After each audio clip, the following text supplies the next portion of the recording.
Hi, everyone. How's everyone doing? Everyone paying attention? Good.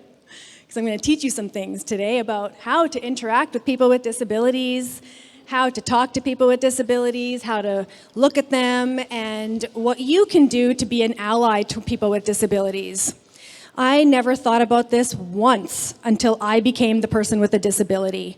I never thought about accessibility, I never thought about curb cuts, I never thought about snow removal, never thought about automatic door buttons, never cared for elevators because I would always take the stairs because I loved running stairs. And then that all changed 10 and a half years ago after I was paralyzed by a virus that attacked my spinal cord. If it can happen to me, it can happen to literally anybody, so it's really important that we recognize that everybody is one step away from joining this club. In fact, in front of me, I see many people here wearing glasses, so if you're wearing glasses, guess what? You're part of this club. You have a disability too, and a visible one at that, right? But glasses have been normalized. People argue with me that they don't have a disability because glasses are normal. But my question is, when is my wheelchair going to be normal? Today, that's when. Because I'm going to change all of your minds about people with disabilities. The stigma is real, right? I had the stigma too before I became the person with a disability. I thought that most people with disabilities are fat, lazy, depressed, sad, on government assistance, not able to live their life. All of a sudden, they're asexual. They don't need pleasure, don't need intimacy. Nobody's going to date them.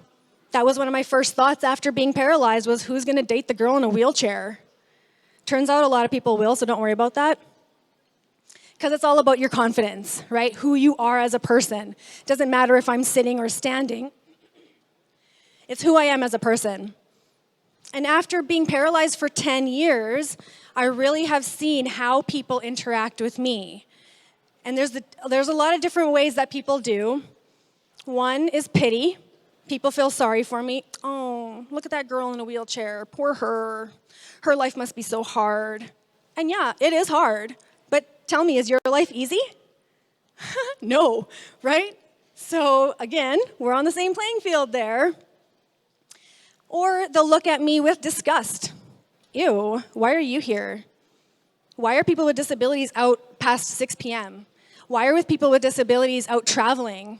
Shouldn't you be home? Where's your caregiver? There's that aspect of it. Then there's the people who will come up to me and ask me if they can pray for me. And I'm not a religious person. I'm spiritual, but not religious. And I will often just say yes because I'm like, well, it's not going to hurt, right? But that's also you're violating my privacy by asking me if you can pray for me. Or I'll have the person come up to me and be like, oh my God, you're too pretty to be in a wheelchair. And it's just like, in the beginning, when I was first paralyzed, that would have destroyed me. That kind of comment would make me really upset. But my mom, being who she is, would be like, all right, you want to trade places with her? And flip it right back on that person, right? And I get that comment a lot, and I think people think that they're trying to make me feel better about my life by telling me what I look like. But my comment back is, thanks, I know how a mirror works, thank you very much. But you're actually insulting me to my face instead of complimenting me. So that's why it's really important that we have forums like this where I get to talk to you guys about how to talk to people with disabilities, what you can do to be an ally to people with disabilities. I get asked quite often, how do I talk to somebody with a disability? My answer is always the same. How do you talk to somebody without a disability? Because it's the exact same. Hey, where are you from? What sports teams do you like? What are you doing in school? How many kids do you have? What do you do for your work? How many businesses do you have? Where do you like to travel to? What kind of car do you drive? Same questions we ask neurotypical able-bodied people, we can ask people with disabilities as well. Even if they can't answer you, still ask them. But there's a way to ask somebody and a way not to ask somebody. What you don't want to say is, hey, what's wrong with you? Because there's absolutely nothing wrong with me. Worse off, if you can say to a parent of a child with a disability, hey, what's wrong with your kid? That mom will likely kill you, so don't ever say something like that. But what you can say is, hey, I see you're using a wheelchair. Would you mind sharing your story with me? Hey, I see your child has a disability. I would really like to know more. Would you mind sharing their story with me? When you come from this point of curiosity. Just plain curiosity. I'm just curious. I just want to know more. People will often tell you too much, to be honest. Most people with disabilities are very, very open. They will tell you everything you want to know, and probably stuff that you don't want to know as well. It's just people don't get the opportunity to share. And it's because of the stigma. And oftentimes the stigma starts when we're little kids. I am a kid magnet. Kids run to me all the time. And, you know, I got 26-inch gold rims on the sides of my ass, right? So, I mean, I draw a lot of attention. And when a kid will come up to me, the common response from the parent is, "No! Don't say anything!" Whereas then I say to the parent, I would rather I tell your child the truth than you go around the corner and tell them a lie. And because mom or dad is safe space for this child, and that reaction out of the parent, that child has now associated disability with fear. That's where the stigma starts. And then it grows and grows and grows and grows. So we have to stop that. Have conversations, right? How can you be an ally to somebody with a disability? I'm going to tell you 3 really simple ways that you can be an ally. 1, make eye contact. When you see somebody with a disability, look at them. When I ask my friends with disabilities, what do you guys want? Because I have a public platform, so what do you want me to tell the public? Like, what do you want from this? 99% of them said, I want to be seen and I want to be heard. That's it. Too many times we get ignored. Too many times I've been in an area where people are staring at me, and you can tell when people are staring at you, and then they, are doing one of these, like, oh, no, I don't see you sitting over there. Right? I'm like, hi, you look ridiculous, and my eyeballs work, my legs don't, but my eyes do. I can see you. So let's just bash some of that away, okay? And let's just be normal people. So yeah, like I said, make eye contact. If you see somebody with a disability in the mall, at school, at church, wherever you are, at a hockey game, look at them. Smile. And you don't have to go talk to them. That's all it's going to take. And for you, that's 5 seconds of your life. But for that person, that gives them hope. That gives them the will to live because they are being seen. And if you want to go talk to them, go talk to them. We're just regular people, just like you guys, right? So just talk to people. Take that barrier away. And if you have those barriers and those biases and the stigmas and the stereotypes within yourself, which we all do, ask yourself, why do I feel this way? When I see somebody with a quote-unquote severe disability, it brings up weird emotions in me. Ask yourself, why do you feel this way? What are these weird feelings? Is it shame? Is it guilt? Is it embarrassment? Is it curiosity? Is it pity? What is it? Label it. Ask yourself why you feel this way, and then dismantle it.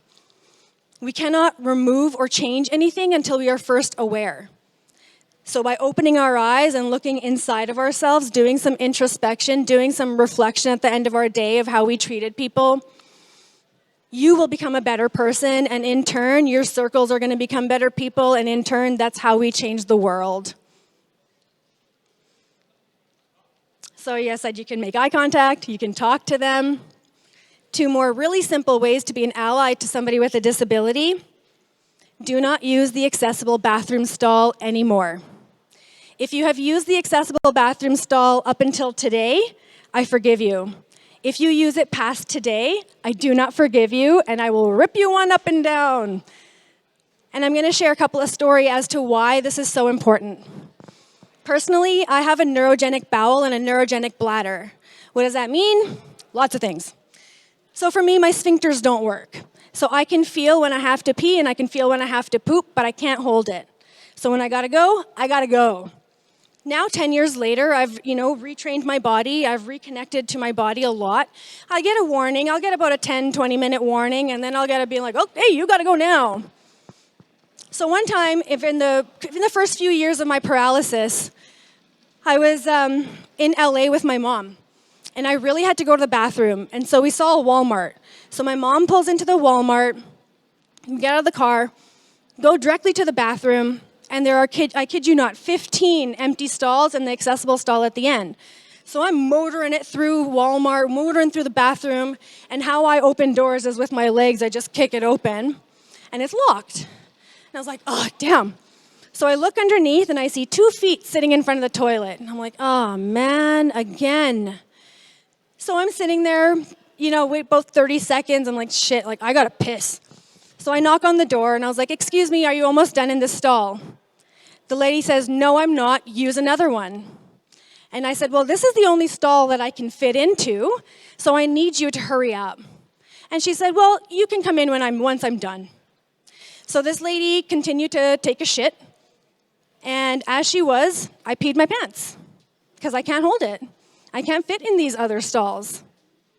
So now I'm mad. I'm mad. So when she comes out, I yelled at her up and down. She put her head down. She walks over to the sink to wash her hands, and where my mom is waiting, and my mom yelled at her up and down as well. And then my mom had to go buy me new underwear, new shorts, a towel to sit on, because it's not safe for your skin to be sitting in wet materials. And I had to sit in her warm shit smell, clean myself up. This has happened countless times, and not just to me, to literally every single person with a disability. So please, tell your family, tell your friends, tell your cousins, tell your sports teams, tell your classmates, tell everybody, please stop using the accessible bathroom stall. If it's the only one left and you really have to go, fine. But if there's another option to use a regular stall, please do. This is a huge public service announcement. Next, then the last tip I'm going to give you to be an ally to people with disabilities is don't park in accessible parking stalls. I don't care if it's for 30 seconds. I don't care if you're picking somebody up. I don't care if you're dropping somebody off. I really don't care if you're Uber Eats or DoorDash drivers. Those guys are actually the worst. The reason accessible parking stalls are there isn't for lazy people. And I mean, you know what? Some people are, and any doctor will write you a script to get you your parking pass. But for people like me, I need the extra space to get in and out of my car. Personally, I actually don't mind parking at the back of the parking lot and pushing myself to the front, because I believe in exercise. I have the ability to move my body, so I'm going to harness that and take advantage of that. But I need the extra space. So many, many times, I've double parked in 2 regular stalls and come back to a mean note on my car saying, learn how to park, asshole. And it's just like, bro, you just don't know, man. So what my friends and I have started doing, because we literally have 0 patience for this anymore, is I'm going to block you in. And it's so fun. It's so fun messing around with able-bodied people as somebody with a disability. I'll tell you a quick story. My friend Brian used to live in a condo building. His parking stall was underground in the accessible stall. So one day he comes home and there is a delivery truck or somebody's truck in his spot. And there is a concrete wall in front of his spot. And he was driving a minivan at that time, so he parked his minivan right behind that truck, got out of his van, and started going inside. As he was going inside, that's when the driver of the truck came out and was like, oh my God, sorry dude, like I was only here for like a minute. And he was like, well, that's okay, I'm going in for the night, see you later. And the guy had to call a tow truck. First of all, he got a $500 parking ticket for parking there. Then he had to call a tow truck to move Brian's van and to put it back into the spot. And that's what we started doing to everybody that we find parked in our parking stalls. Because this is how we actually prove a point. People actually don't care. The general public really just doesn't care about people with disabilities because of the stigma, because they think that's never going to happen to them, because they think they're better than us. This is just general human nature. But we can change that. We don't have to be like that. Society doesn't have to be like that. And that changes with each and every single one of you. By each and every single one of you making these changes, your friends are going to start to notice that. Talk about it with your friends. Talk about it with your family members, especially for those of us who are from cultures where there's stigmas towards people with disabilities. I'm East Indian. The blonde hair might fool people, but I'm East Indian. And in my culture, it is shameful and embarrassing for you to have a disability. I never see people with disabilities at weddings, at funerals, at parties. Never. Not at church, nowhere. Why? Because of the stigma. So after this happened to me, I was like, well, what the hell? This isn't my fault. What am I doing? Why am I now all of a sudden I'm shameful? All of a sudden I'm an embarrassment? Because why? Because I use a cool-ass wheelchair? We have to change the stigma, you guys. We have to. And until everybody puts conscious effort into doing so, it's not going to happen. So I really appreciate having the time to have talked to you guys and talk to anybody who's really listening about this, because this is how we change the world, one mind at a time. And I'm really lucky that I'm going to have a very large platform, because in 2 weeks' time, I have a brand new TV show coming out on CBC. It's called Push. It's a docuseries about my life and the lives of my wheelchair homies here in Edmonton. It'll be 9 episodes long. It's on CBC and CBC Gem every Friday at 6:30 p.m. our time. Please watch it. Please learn from it. Please share it. And hopefully everybody can grow from it. Thank you for your time.